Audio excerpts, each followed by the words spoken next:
மனிதர்கள் எல்லாரும் தரையில் இருக்கிற சின்ன சின்ன மேடுகள் மாதிரி, சின்ன சின்ன மண் குவியல்கள் மாதிரி தான் இருக்கிறாங்க. தார்மீக ஆசான்கள், குருமார்கள் இவங்க எல்லாரும் பிரம்மாண்டமான எவரெஸ்ட் மாதிரி இருந்திருக்காங்க. ஆனால் நாம நம்மளை அவங்க கூட எப்பவும் ஒப்பிட்டு பார்த்துட்டு நம்ம தலைமுடி வெள்ளிப்பனி மாதிரி வெள்ளையா இல்லையேன்னு வருத்தப்பட்டுக்கிட்டே இருக்கோம். ஒரு குருநானக் தேவ் மாதிரியோ இல்லைன்னா ஒரு சுவாமி விவேகானந்தர மாதிரியோ ஒரு நாள் இருந்து பாருங்க. அவங்க வாழ்க்கைய ஒரு நாள் வாழ்ந்து பாருங்க. அப்போ நாம யாருன்னு உங்களுக்கு புரியும். 1 மணி நேரம் ப்ளீஸ், யாராவது சவாலை ஏற்றுக்கோங்க.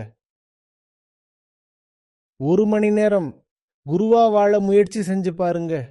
அப்போதான் ஒரு குரு எவ்வளவு அசாதாரணமானவர்னு உங்களுக்கு புரியும். அப்பதான் குருமார்கள் இல்லைன்னா நாம எங்க இருந்திருப்போம்னு உங்களுக்கு புரியும்.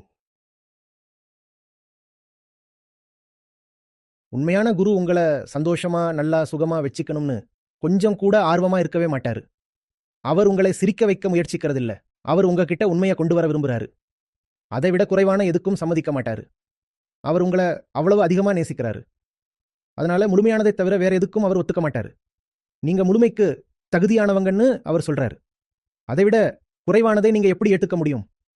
அதனால அவர் உங்களை தள்ளிக்கிட்டே இருப்பாரு. அப்போதான் நீங்க உங்களுடைய கம்ஃபர்ட் ஜோன்ல இருந்து வெளியே வருவீங்க. நீங்க உங்க கம்ஃபர்ட் ஜோன்ல இருந்து வெளியே வரும்போது திரும்ப திரும்ப உள்ள போக நினைப்பீங்க.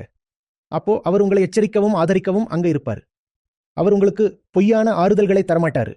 அவர் எல்லாம் நல்லா இருக்கு, ரொம்ப நல்லா இருக்கு, எல்லாமே நேசிக்க தகுந்தது, வாழ்க்கை இப்படியே இருக்கட்டும்னு சொல்ல மாட்டாரு. இல்ல, அவருக்கு உங்களை தெரியும். அவர் உங்களை நேசிக்கிறாரு. அவர் உங்க முகத்தை படிக்கிறாரு. மனசுல இருக்கிற துயரத்தை அவரால் பார்க்க முடியும். கண்கள்ல மறைஞ்சிருக்கிற சோகத்தை அவரால் பார்க்க முடியும். உங்களோட எதிர்ப்பையும் மீறி அவர் உங்களுக்கு உதவுவார். உங்களோட நன்றி உணர்வின்மை இருந்தாலும் அவர் வழிகாட்டுவார். ஏன்னா அதுதான் அவருடைய பங்கு, அதுதான் அருள். உண்மையான குரு ஒருபோதும் உங்களுக்கு எந்த வழியையும் காண்பிக்க மாட்டார். உங்களோட சொந்த வழிகள் எல்லாம் வீணானதுன்னு மட்டும் காண்பிப்பார். உங்களோட சொந்த வழிகள் உங்களுக்கு பேரழிவை மட்டுமே கொண்டு வந்திருக்குன்னு அவர் காண்பிப்பார். அது மட்டும் இல்லாம இப்போ வேற ஒரு வழியை கண்டுபிடிக்க உங்களால முடியும். நான் உங்களுக்கு ஒரு வழியை காட்ட வேண்டிய அவசியம் இல்லை. உங்களுக்கு எல்லா திறமையும் எல்லா சாத்தியக்கூறும் இருக்கு. நீங்க உங்க வழியை கண்டுபிடிப்பீங்கன்னு அவர் உங்ககிட்ட சொல்வாரு. அதனால குரு, உண்மையான குரு ஒருபோதும் உங்களுக்கு எந்த வழியையும் சொல்லி தரமாட்டாரு. அவரோட வேலை அது இல்லை. அவர் உங்களோட நோய்களை நீக்கிட்டு உங்களோட ஆரோக்கியத்தோட உங்களை சுதந்திரமா விட்டுடுவாரு. உங்களோட ஆரோக்கியத்துல நீங்க விளையாடலாம், என்ன வேணும்னாலும் செய்யலாம். அவர் தலையிட மாட்டார்.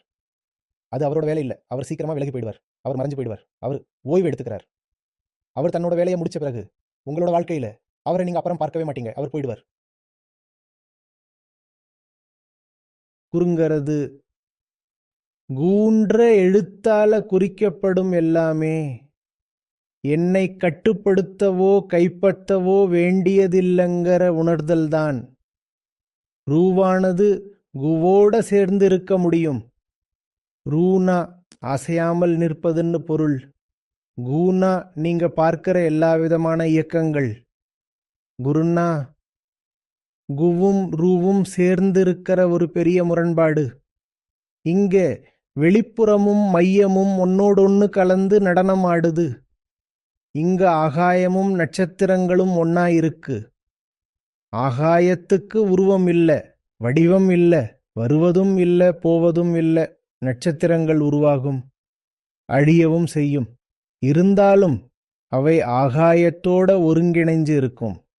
அதுதான் குரு. குருதான் பார்வைக்கு சக்தி கொடுக்கிறவர். குருதான் பார்ப்பவர். குருதான் பார்க்கப்படும் பொருள்.